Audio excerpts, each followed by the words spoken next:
This is Glenn Hauser with World of Radio, 2259.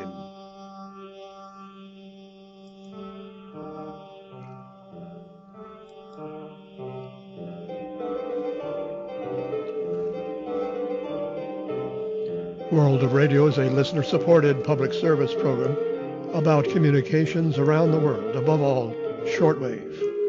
On this edition, recorded September 5th, Australia, Brazil, Canada, Cuba, Czechia, Ecuador, Finland, Germany, Indonesia, Japan, Korea South, Malaysia, Myanmar, Netherlands, New Zealand, North America, Russia, Saudi Arabia, Spain, Turkey, USA, Uzbekistan, Zimbabwe, and the propagation outlook. Standard disclaimer. From James Kreidlin Radio Futurologist newsletter of 27 August via New Zealand DX Times.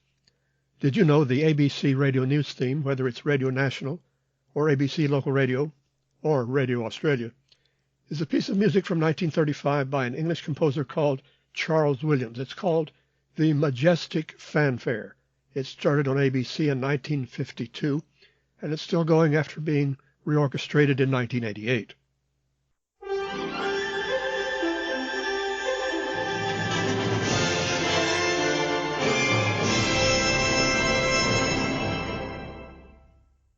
Also from Australia, I've been hearing a 10-meter beacon, which really gets out, even if nothing else is audible on the band. Usually after 22 UT, such as on August 23rd, 31st, and September 3rd. It's on 28266 VK4RST. The high-power transmitter Radio Nacional da Amazônia, Brazil, on 11780, has been missing lately, or it's at least irregular. I was hearing it on September 3rd after 22 UT, but not before. It seems the following must be classified as Canada non. On 24955 USB, some activity on the 12-meter band, September 3rd at 2219 from CY9C. It seems to be a de-expedition. It's from St. Paul Island, which is between Cape Breton and Newfoundland, only 24 kilometers from Cape North in Nova Scotia. Really, that's still part of Canada, but Bill Smith points out that ARRL counts St. Paul Island as a separate radio country. Strange as that may seem, it seems to me that such a ruling would imply that any island more than 24 kilometers from the mainland, despite no political separation, could be a radio country. How about the Magdalen Islands, which are further than that, or Haida Gwaii, and countless other Arctic situations? Definitely Canada non is this one, from Tony Pavick in BC. A reminder of his 4th birthday blast of his program Pop Shop Radio. 250 kilowatts via Wolverton, UK, on 11990. UT Tuesday 10 September at 0300. The angle to North America is 306 degrees. Something's always wrong at Radio Cuba. Has anyone heard Radio Progreso on 4765 lately?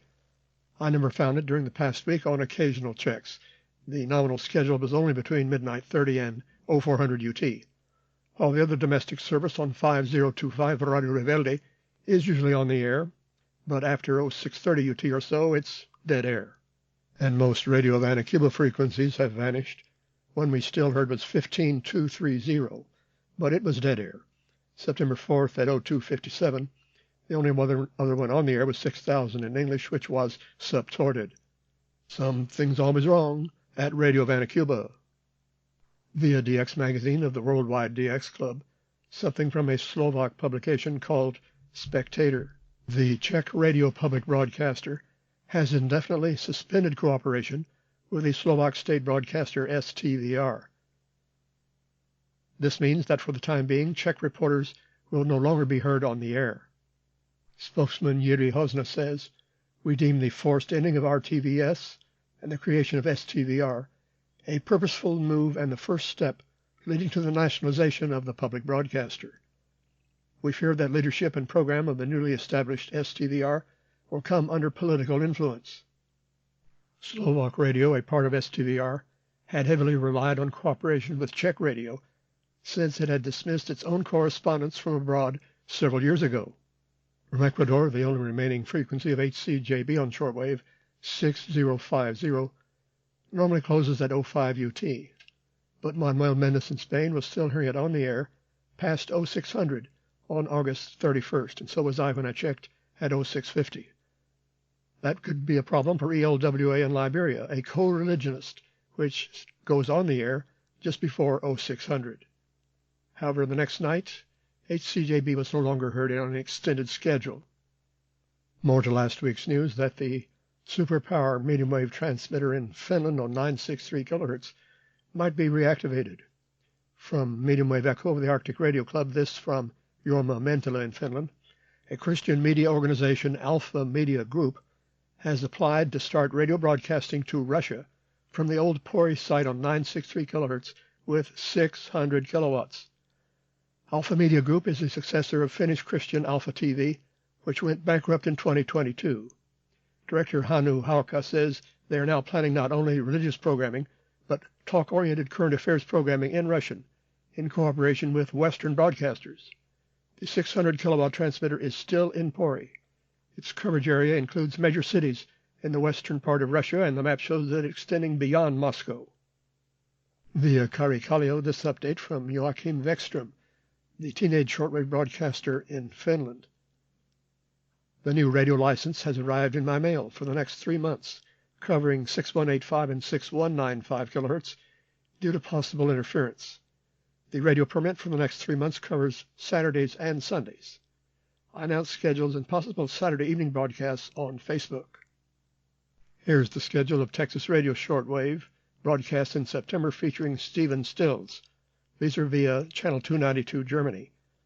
On September 7th at 1900 on 3955, omnidirectional to Europe with 10 kilowatts, and September 8th at 1200 on 9670 the same. And there are two broadcasts aimed at North America, UT September 8th at 0100 and UT September 8th at 0300, both on 9670 for East and Western North America respectively. Also on short notice, I hope you're hearing about this in time, Radio 60 has a special broadcast commemorating the centennial of broadcasting in Germany. It's via the Now and Transmitter site on Sunday, September 8th at 11 to 13 UT on 6045. This is presented by Media Broadcast GmbH, but carried out by Radio 60. Info from Facebook via El Radio Escucha, via AER El Dial in Spain.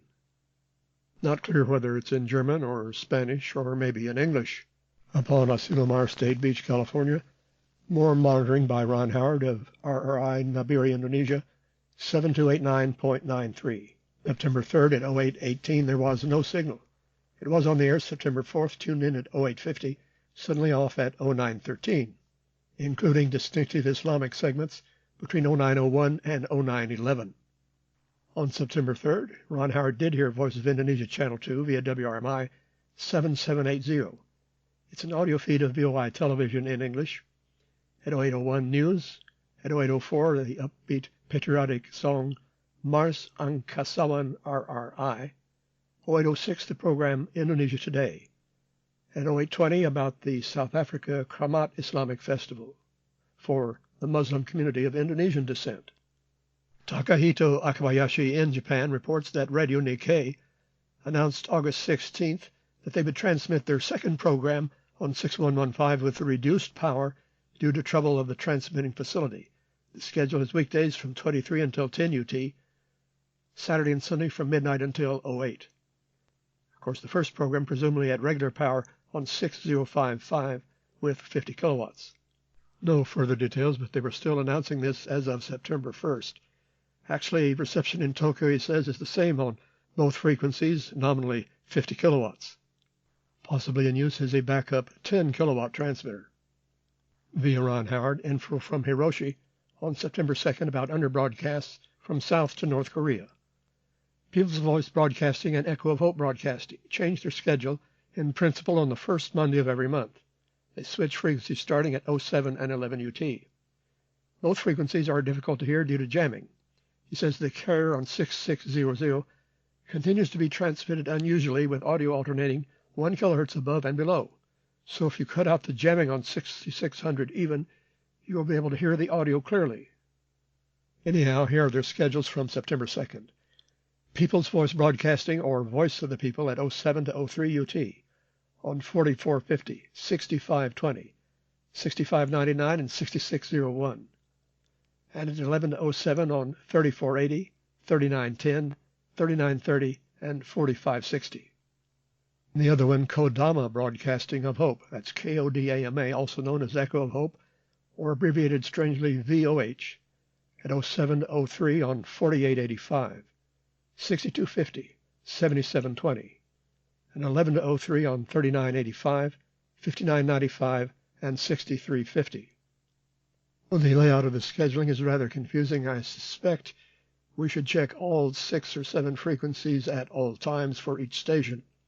Also, he says, as of September 2nd, Voice of Freedom is on 6045. It changes to 5920 at the beginning of each month, alternating between the two. However, on September 3rd, Ron Howard says Voice of Freedom is still on 6045, along with Super Jamming from North Korea. Ron Howard reports another day of good reception from YFM, Malaysia Non-Sarawak, on 11665. August 30th after 1225 until 1401, and brief audio of IDs recorded at 1310.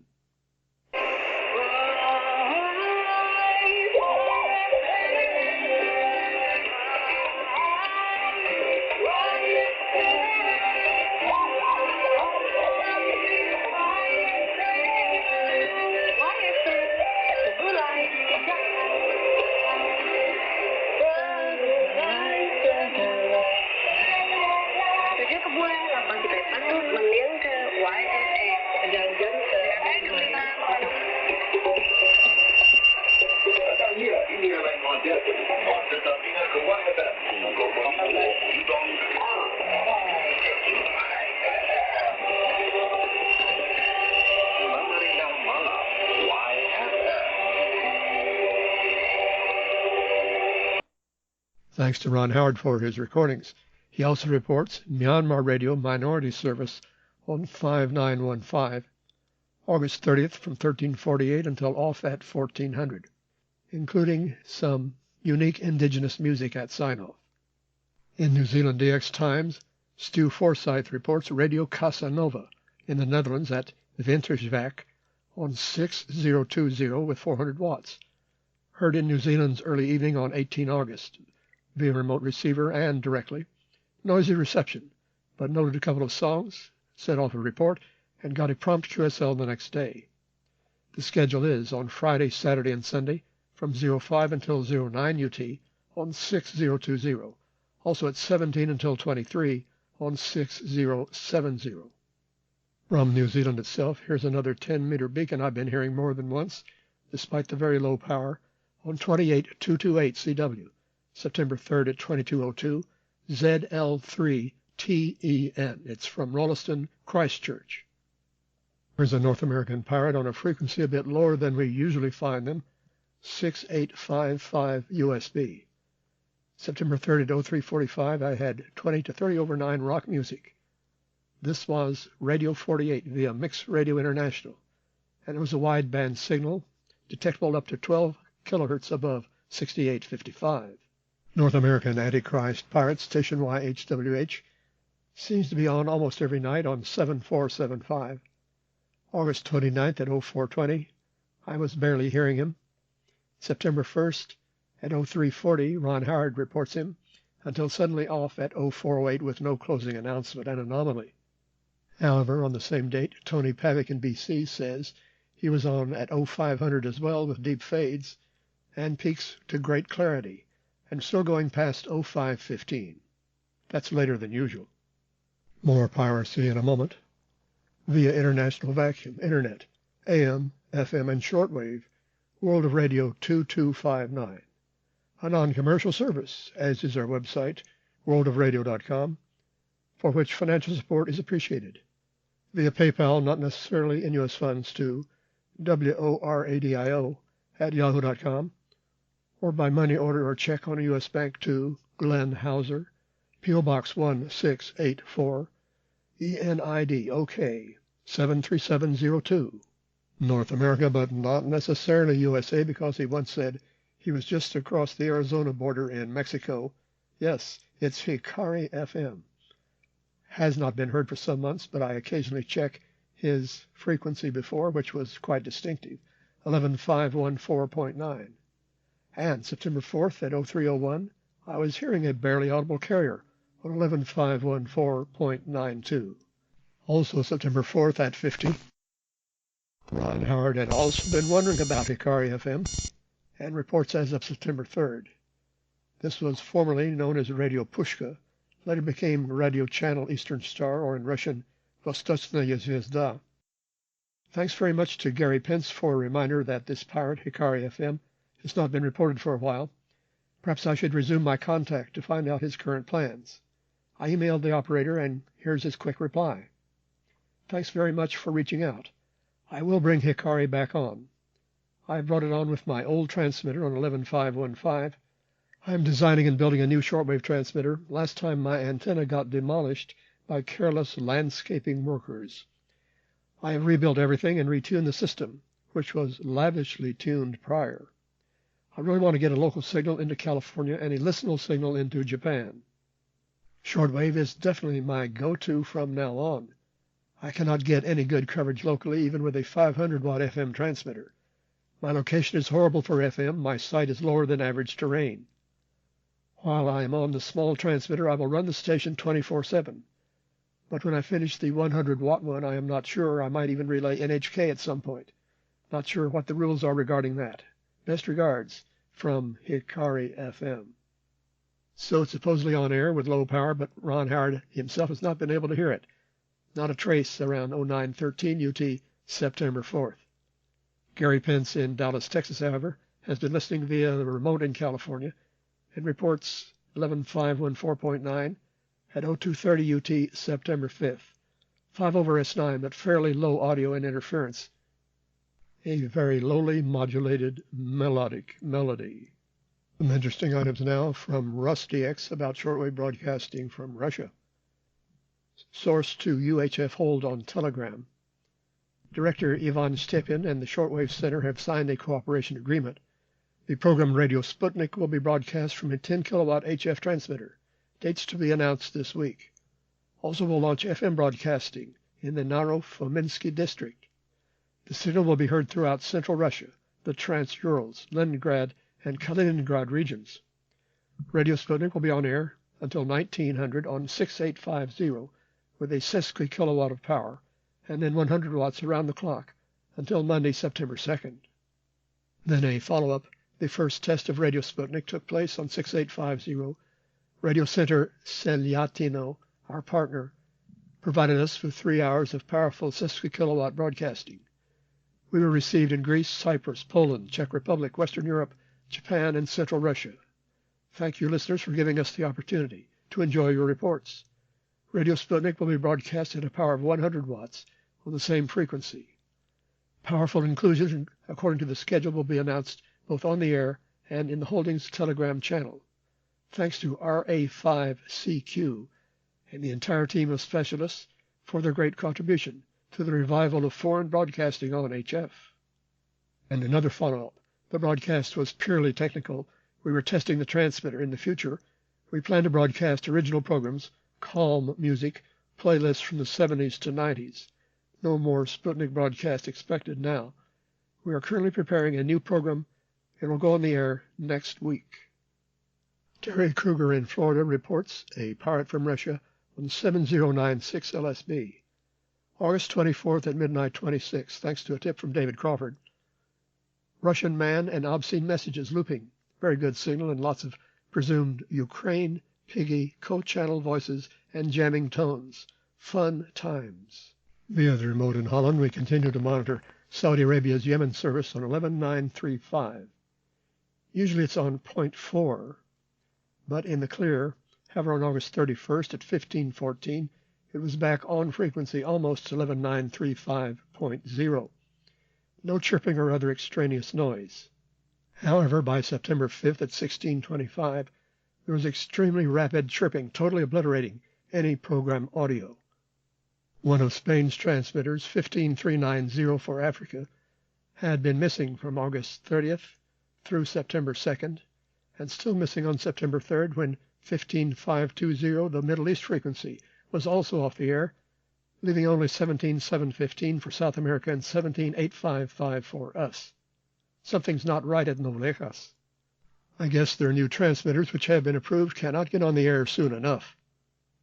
Voice of Turkey continues to miss some of its North American English broadcasts at 22 UT on 11785.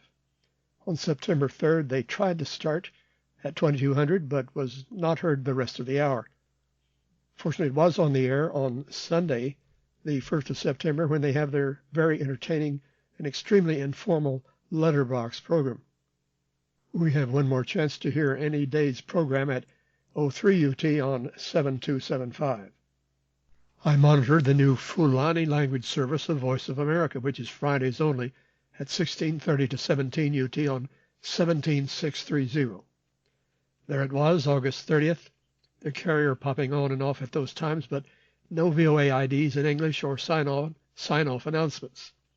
Meanwhile, I ran TDOA direction finding via remote receivers, which pointed toward near Kuwait as the transmitter site. No one at VOA has yet told me the site, but Andre Stridenberg says the WRTH web app says it's Botswana. They would also explain the very good signal across North Africa a little bit further into Western Europe. And something else from Voice of America, I ran across DRM noise around 6090 August 31st. It seemed to be offset slightly, ranging from 6083 to 6094. I don't have DRM capability, but I was hearing it and viewing it via the New Hampshire Kiwi SDR. There was nothing but music. However, the text info with DRM invited reception reports to the head of VOA Greenville. It seemed to stay on the air until 0300, but not heard subsequent nights. But I did get this reply on September 3rd from Macon Dale. We were running 6.5 kilowatts pointed south.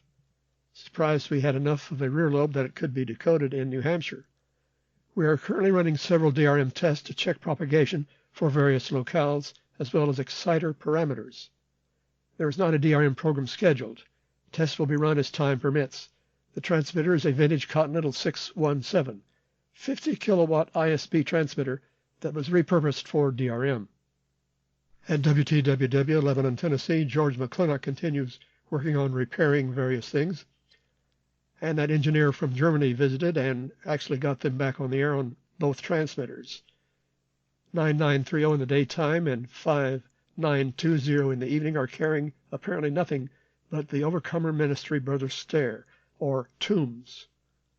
The hours may be expanding. I heard it on the air as early as 1535 and after 0300.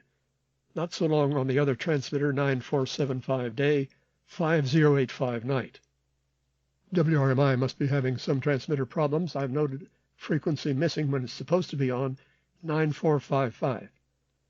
And on Tuesday, September 3rd at 2330, 9395 was off the air when World of Radio would have run. Some years I've been noting an off-frequency station from 1240, about 1240.2 kilohertz. The direction fits for KCRT, Trinidad, Colorado, as it was identified maybe a decade ago by someone else, and now it's been reconfirmed as that station, almost a year ago, however, as Tim Hall reviews his recordings of last October's border ND expedition between Nevada and Utah. Yes, he says 1240.200, KCRT, Trinidad, Colorado, October 27th at 11:33. After about a decade of chasing this off-frequency carrier on hundreds of Perseus recordings, I finally caught a nice ID as My 99.3 KCRT. Via Mike Sanborn, IRCA, a Radio World story of August 26th says a 10-watt transmitter gets an AM station back on the air, a rental unit from Information Station Specialists, restoring partial coverage. This was KLEM AM, which was off the air after severe flooding hit the region in Lamars, Iowa. 1410 kilohertz, licensed normally with 1 kilowatt day and 50 watts at night. But this 10-watt temporary transmitter has a good signal for nearly 25 miles. Tim Tromp, somewhere in West Michigan, Pulls some amazing medium wave DX. He reports to IRCA at 6:45 a.m. Eastern on September 2nd. Travis Air Force Base Information Station near San Francisco and Sacramento, California, was heard on 1710 kilohertz. I never expected to hear it from Michigan. Actually, it was 5 hertz below 1710, the power output unknown. It's low. Could it be 10 watts or maybe 100 watts? That was at 10:45 UT with the Perseus SDR in a 140-foot DCAS loop aimed toward the northwest. But there's been another 17 kilohertz TIS inside Michigan, reported in the Mayor tip sheet by Paul Dobosh. It's WX9XUP, heard at 1602 UT, August 23rd. The manufacturer testing a 100-watt experimental station from Zeeland, Michigan. There's a 20-minute loop program with an ID, oldies music, in between. And he says, despite what the ID says, the transmitter is in Michigan and not New Mexico, where it's destined. Since August 23rd, I'd been hearing dead air in stereo on 91.5 from my semi-local station KSNS, just across the border in Kansas at Medicine Lodge. Their slogan is Keep Singing New Songs. But I suggested they should change it to Keeping Silent No Sounds. Meanwhile, I've been investigating this station. It's owned by Florida Public Radio, of all things. It turns out that FPR is not public radio, but a religious organization, forcing real public radio stations in Florida to call themselves public media. And they have another station on 101.7, which I am no longer hearing, KREJ, Keep Ready Expecting Jesus. Despite their supposed out-of-state ownership, on their website, this from Carol Henry, who says she's now the president and manager of a network of 8 stations, including those that her husband Randy was used of God to build. But he entered heaven on April 12th. Keeping all the stations on the air has put a tremendous responsibility on my shoulders, she says. I feel we must find new owners to continue this ministry. Finally, on September 4th, 91.5 had resumed modulation. Now a BBC World Service item which is not out of order because I'm not filing it under UK but instead Uzbekistan, the reported transmitter site.